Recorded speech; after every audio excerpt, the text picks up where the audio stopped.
failure, like the last set of every or none? Rarely did I go to failure. I did everything 10 to 12 repetitions, but if I did, say 3 or 4 working sets, I would only push myself out of all the exercise I did, maybe 1 or 2 of the movements I'd actually go to failure, but I very rarely trained with training partners that pushed me and actually spotted me. So I just basically went, and of course my rest time's so short that I felt like I was fatiguing the muscle that way. All right, next question. For anyone, do any of you do intermittent fasting? 1 or 2 meals a day, intermittent fasting? I do. Fasting. I've been doing, I switched that after I was done competing.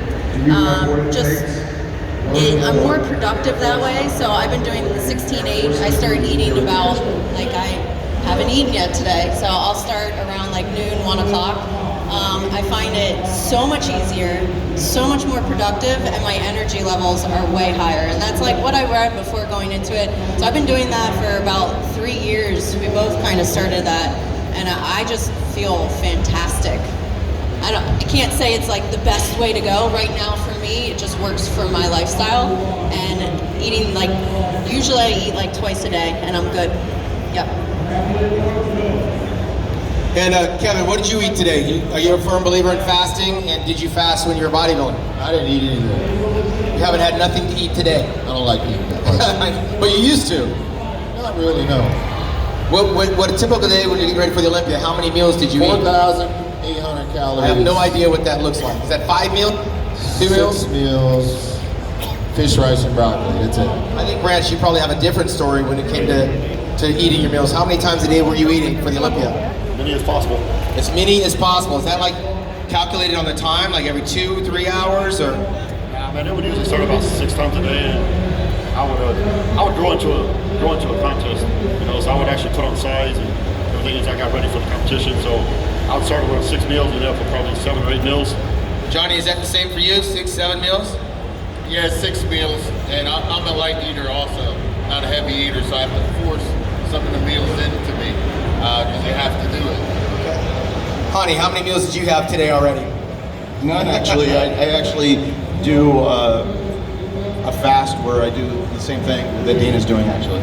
And the purpose of fasting is what? It's just basically, you're getting less calories throughout the day because what you're doing is you're putting in all, number one, you're gonna get less calories because you have a shorter time window of opportunity to eat. So again, if it's gonna be 8 hours, it's usually for me, 12 to 8.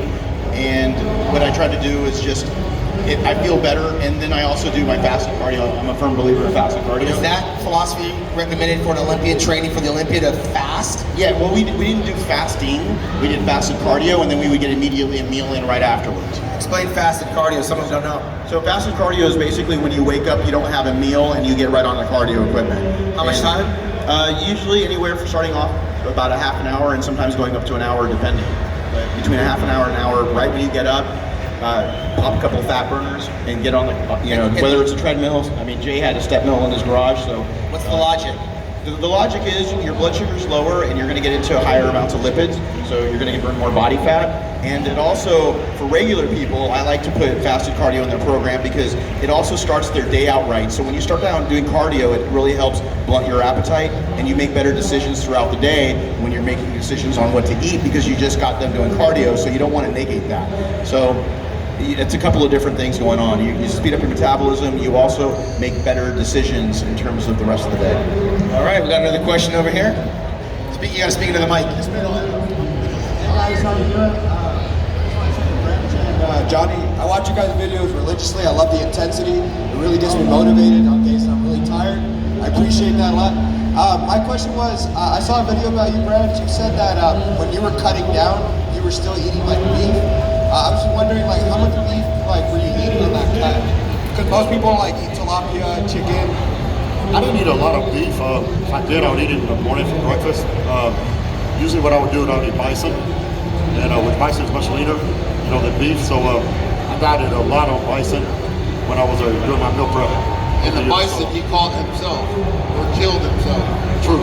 Yeah, in Texas, He would kill the bison with his bare hands. You gotta live in Texas and hunt your own food. He's a real man. He hunts his own food, eats his own food. Bananas. All right, so before we wrap it up, we're gonna find out what these champions are doing today. We'll finish up with the 4-time Olympia winner over there, but let's get started off with Johnnie Jackson. I'd imagine it's like Groundhog Day for you every day right now because you're getting ready for that competition 6 weeks out. Tomorrow's gonna look the same as the next day, as the next day, as the next day. How much weight will you come down? And what do you expect to happen when you get to Columbus, Ohio? What are you trying to do with what you got left? Yeah, I don't know. You know, you don't try to come down too much weight. You try to maintain your weight. You know, just get yourself in shape and condition and, you know, get peeled. So we're going to continue down the road to that. I'm working with George Farah as well. So he's keeping good tabs on me and everything's going well right now. And like you said, like, you know, it's a mental thing because every day is the same. You eat the same damn thing every morning, 3 hours after that, and so on and so on. So I'm just going to continue to do it. I'm excited about it, about the Arnold, about competing again. You'll also go to Australia after? No, not right now. No, I don't have that plan. We're just going to get through this and see what happens. No real huge expectations, but I'm planning on bringing the best speed that I can bring to the stage and do some damage. Let's give it up for Johnnie Jackson on the comeback trail. 49 years young. Kevin Levrone, we know about the infamous Levrone signature series that you have going on around the world. Every time we look at your Instagram, you're in Albania, you're in Bulgaria, you're in all these different places. What's coming up for you now? You're leaving California, you're going back to Maryland. What's on tap for 2020 in Levrone?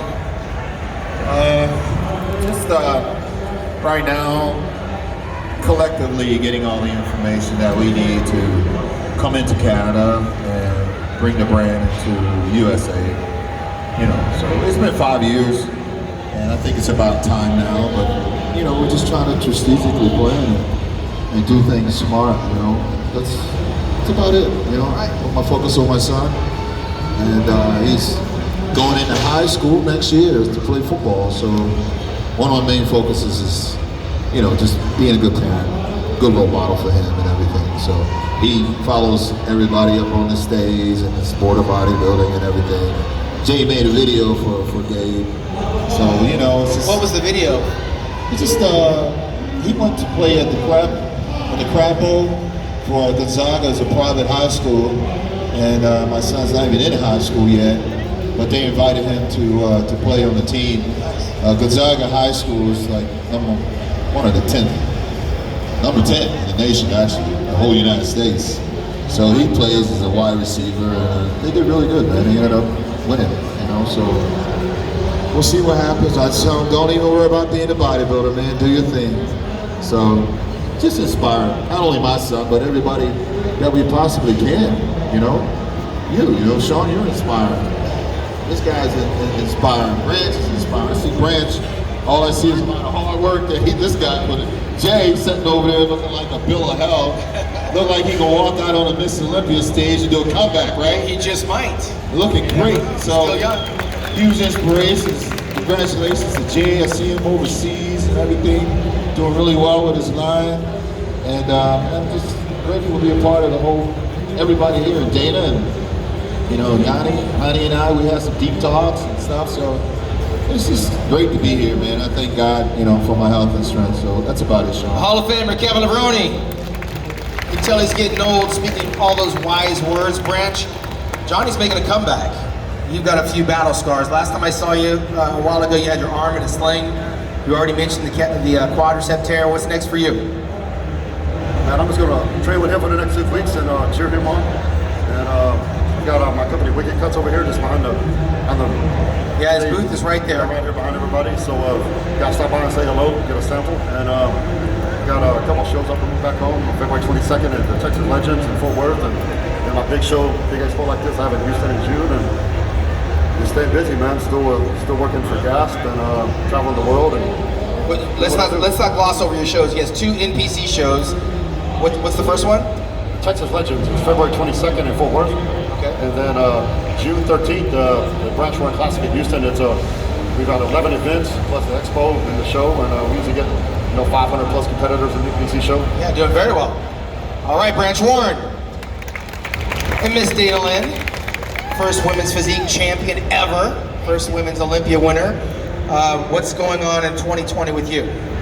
Everything. So Everything. Yeah. So ever since I not stopped, I still have like what he said. I have like this little itch. Like I feel like I have one left in me. I don't Is it know. more competition or Yeah, a powerlifting? little bit. Competition. Powerlifting, no more. My back hurts. Like I did it opposite. You're supposed to start with powerlifting and then end up in bodybuilding. I did it like backwards, and I started going to chiropractic every day. Don't do I'm not the best powerlifter, but anyway, the good thing with like competing was amazing, but now we've been spending, I have been spending more time business-wise helping create, like I have my own website now, and I love training so much, and everyone likes my style of training, and they can follow me, and my style of training, if you want to join, it's DLB Daily, but it's cool to be able to see all the people that follow me and follow my workouts, and I'm able to, because I don't train people anymore, I can train people across the country, across the world. So But don't you and Rob do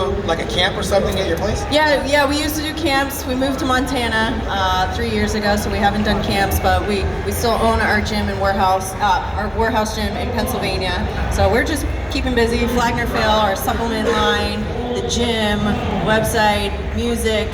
Yeah, we're just busy. You have a booth over here? We actually are catching a flight right now, so we'll be leaving after this. Want to thank you guys so much for coming out to see us. We appreciate it, and we'll definitely be back next year. All right, We love Daniel it. Linn Bailey, the pro-creator, Hany Rambod.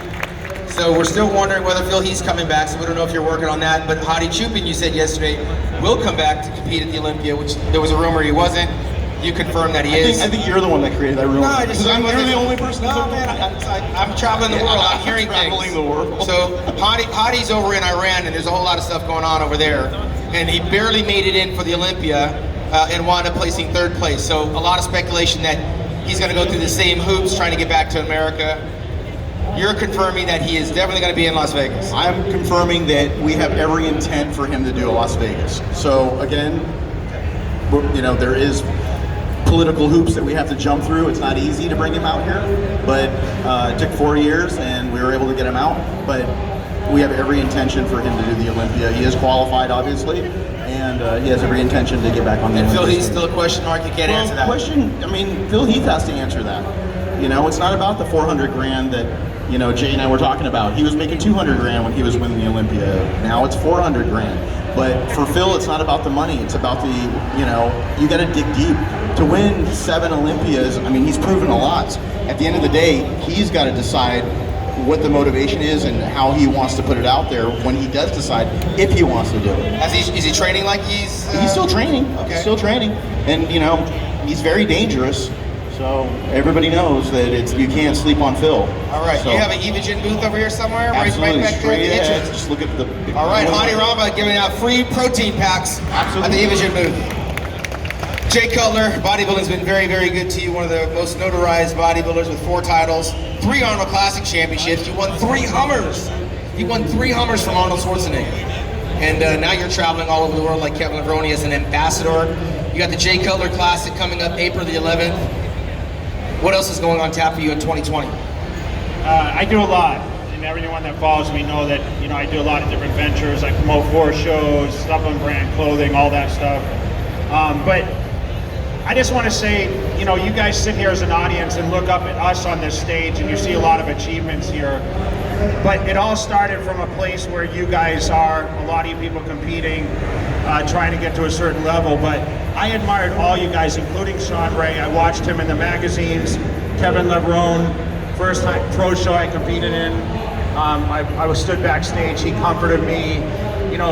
Johnnie and Branch, I worked alongside them with a former supplement brand and watched them train. Dana, I remember Dana was not even a known personality in the business. And of course, Hany, I worked with as a coach of mine, but it's just amazing that I've been able to be here for as many years and be able to be an inspiration for people. And that's something that we don't plan, none of us plan to probably do that when we start. We just want to be something great ourselves. So we show our appreciation by coming out here and standing hours on end and giving you guys something to shoot for. And we hear the stories, and this motivates us to continue to do this year after year. I mentioned 17 years I've been here, and I attend a lot of fitness events. and I go online and I put out social media, even though I hate social media. I hate it. I hate showing my food and sometimes my workouts. I don't want to be bothered by cameras, but we do it to give you guys the motivation and the inspiration to be great on any level. So thank you guys for listening to us and coming out. And of course, Shawn for being a moderator of this event, and all these athletes that sit up here. And to the fans, we appreciate you guys so much. And I'm gonna be here the rest of the day taking pictures and doing my best to give you guys motivation for 2020. How about a round of applause for our legends and champions? We're gonna take a group shot right here, then they're gonna disperse. Jay's booth is right there. Break out your cameras, come up and get a photograph. Thank you guys for coming. Drive safe.